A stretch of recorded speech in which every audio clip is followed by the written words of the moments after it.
12 years to travel more for 2025. At yan po ang goal ng marami sa atin ngayong taon. Pero paano yung mga walang travel buddy and seeking for adventures alone? Sagot na namin ng tips at tricks for safe and enjoyable solo travel this year at ibabahagi sa atin yan ang travel enthusiast na si Kay Notob. Good morning, Kay, and welcome sa Rise and Shine Pilipinas. Good morning! Good morning po sa inyong lahat. Hi Kay, Happy New Year! Si Diane at Rod dito. Alright, doon muna tayo sa planning, choosing the right travel destination. Crucial yung mga yan. Pero ano bang mga unang dapat tingnan at gawin sa pagpili pa lang ng travel destination? Okay. Yeah, madami nagkakaroon ng mismatch pagdating sa pagpili ng travel destination. Pero ang lagi kong tip sa mga students o kaya sa mga friends sa pagdating sa pagpili ng travel destination ay assess yourself kung anong klaseng traveler ka. Kasi pwedeng adventurous ka, pwedeng mas gusto mo ng chill kind of traveling, mas gusto mo ng environment-friendly traveling, or mas authentic experience or cultural ang experience sa traveling. So, kailangan mong i-assess kung anong klaseng traveler ka. Ano yung gusto mong ginagawa? Ano yung gusto mong makita? Ano yung gusto mong puntahan? Oh. Kay, nang kaugnay niya, nabanggit sa amin na you're also teaching Philippine tourism. Ano yung travel destinations na maire-recommend mo o yung mga top picks mo ngayon for this 2025? Yeah, sa mga students, yes, nagtuturo ako ng Philippine tourism sa PUP, no?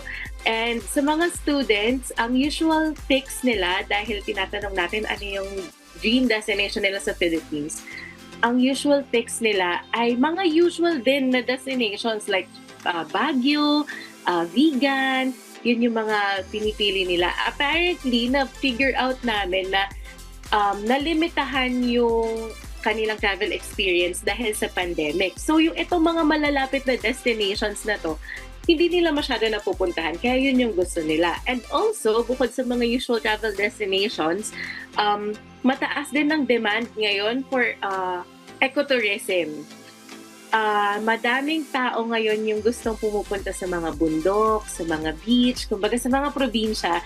Siguro dahil gusto nila ng fresh air, gusto nila ng malayo sa syudad na pamumuhay or experience. And also, maganda yung efforts ng LGUs natin sa pagbo-boost ng ecotourism sites. Okay. Sabi kanina ni Kay, you have to identify kung gusto mo ba ay environment friendly. Siguro dun sa mga ang gusto ay beach. Ayan, di ba? May mga ganyan. Gusto nila dagat. Ano bang maire-recommend mo, Kay, na mura, medyo hindi naman kalayuan, na Kayang balikan. Oo, para mas ingit sa work. Pwede. Ano kaya ang suggestion mo dyan? Beach at saka siguro yung gusto naman ng hiking. Yan. Ay, I Ano love bang mga hiking. suggestion mo dyan, Kay? Yes, depende pa rin to kung nasaan kang lugar. Kasi para sa mga taga-South, kung nasa Luzon ka sa South part ng Metro Manila, mas malapit sa inyo yung Batangas, right? Batangas, Cavite. Sa Cavite, madami tayong mga bundok. Kung hindi natin alam, meron tayong mga bundok sa Cavite, sa Batangas, and mga beaches din. Kung nasa bandang east side, north, malapit sa atin ang Bulacan. Madami din tayong pwedeng puntahang bundok sa Bulacan. Kung beach naman, kung ayaw niyong mag-toll, meron tayong beaches sa Quezon. So ngayon, medyo gumaganda na yung tourism sa Real Quezon. Meron silang surfing sites, meron silang magandang beach, also Infanta Quezon. So yan, sa Manila, ang pinakamalapit na pwede nating puntahan ay Batangas at Quezon. Sobrang mura doon dahil favorite ko na din last year, 2024, naging favorite ko ang Quezon kasi sobrang bilis niyang puntahan. Kaya kong umuwi from within one day. Kaya kong makapag-travel, kaya kong makagawa ng activities. Balikan lang din. Quezon, ano? Napakalapit, napaka-exciting na may surfing pala doon, no? Kay, dagdag na lang, no? Sabi ko, i-identify anong klaseng traveler ka. Pero syempre, may mga traveler na solo lang. So, ano kaya yung may papayo mo na dapat na isama sa ipack nila, no? Kasama sa gamit nila as a solo travelers? Yes, ang number one ay kailangan natin ng medicine kit. Lalo na kung meron kang maintenance, may allergies ka, kung may hiluhin ka sa biyahe, masakitin yung ulo mo, kailangan natin ng emergency kit, ng medicine box, kung ano yung kailangan mong inuming gamot. And also vitamins. Kahit wala kang sakit, kailangan nating uminom ng vitamins. Especially during travels, mapupuyat tayo, mapapagod tayo, pwede tayong maulanan, mahamugan, whatnot. So kailangan natin maghanda bago pa tayo atakihin ng sakit natin ay ma-prevent na natin to. Then, nire-recommend ko yung microfiber towels, yung mga compact towels na lightweight, madali din siyang ipack, madali siyang ma-squeeze sa baggage natin. Sobrang useful ng microfiber towels. Kasi ang towels usually makakapal yan eh. Pero itong microfiber towels, sobrang nipis lang niya. Pwede natin siyang isiksik kung saan-saan. And then, good sandals, good shoes or sandals. Ako pag nagta-travel ako, hindi na ako nagsasapatos. Wala na akong pake sa OOTD ko. Basta, konti lang yung mapak ko. Pero yung sandals ko naman ay very travel-friendly naman siya.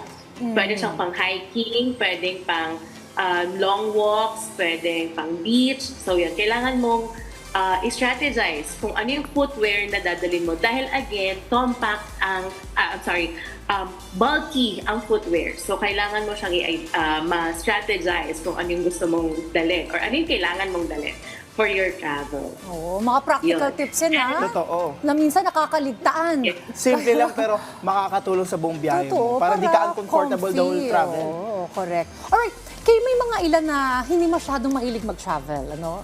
Pero baka yan ang kanilang New Year's resolution this year.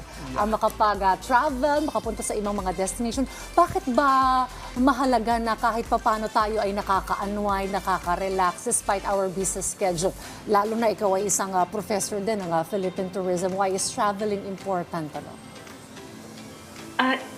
Isa ang traveling sa ways para mawala yung isip mo sa usual routine mo. Like work, bahay, ganun. Magkakaroon ka, kapag nag-travel ka kasi, magkakaroon ka ng bagong semblance or kakaibang semblance sa iyong daily routine.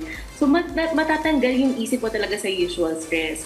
At kapag nag-travel tayo, madalas nakakalimutan natin kung ano yung mga iniisip nating bagay kasi nakafocus tayo sa ibang nakikita natin. And also, there's a study na tungkol sa blue environment or nakalimutan ko yung pangalan ng study, pero ang sinasabi niya ay mas nare-relax ang tao kapag meron tayong mas madami tayong nakikitang blue and green. Oh. So meaning to say, habang nasa labas tayo, kapag nagta-travel tayo, makakakita tayo ng sky, Yes. ng bundok, ng dagat, mas na re-relax yung katawan natin, yung isip natin. Kaya ito yung importance ng traveling sa mental health natin. And also, ang dami nating lakad kapag nagta-travel tayo. Parang minimum ata 6,000, 8,000 walks or steps kapag nagta-travel. So, alternative siya sa running or walking. So, yun. Medyo umaayos din yung ating physical health kapag nagta-travel tayo. Parang gusto mo na mag-book, ng hotel and flight. Parang meron kang something to look forward to and you're creating core memories with your friends, that's with good, yourself, with your family. Siyempre, dagdag na lang natin, tips na lang para makaiwas sa scam. Correct. Ngayong maraming gustong mag-travel, ano kaya yung maipapayo natin? Yeah, katulad kanina tungkol sa scam, madami tayong ways para malaman kung legit ba or not yung mga binubok nating mga travel accommodations, flights, or packages. So number 1 ay mag-search tayo. Madami ng information online.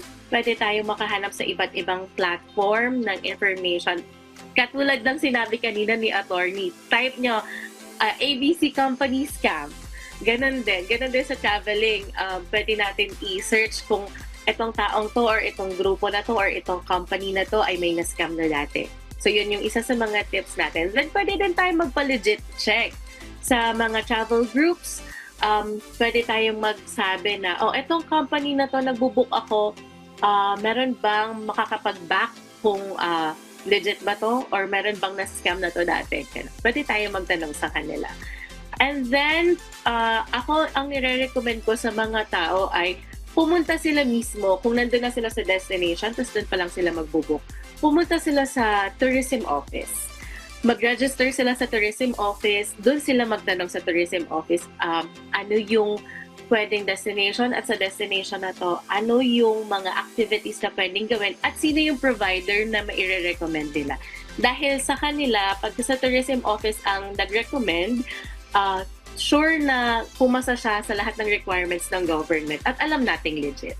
So yun, lagi tayong magtanong sa mga barangay, tourism office, sa mga police, travel or tourism police. Yun. Sila yung mga kasagot sa atin ng mas maayos na mga recommendations. Yan mga ka-RSP, make sure to follow these steps for a safe travel. After all, your journey now is definitely not the last. So stay safe to visit more and more places ngayong taong 2025. Thank you so much, Kay, sa pag-share ng mga tips mo sa pag-travel o pagbiyahe. We hope na mas makatulong to sa ating mga ka-RSP natin na nagbabalak bumiyahe ngayong taon. Thanks, Kay. Happy New Year. Thank you! Happy New Year!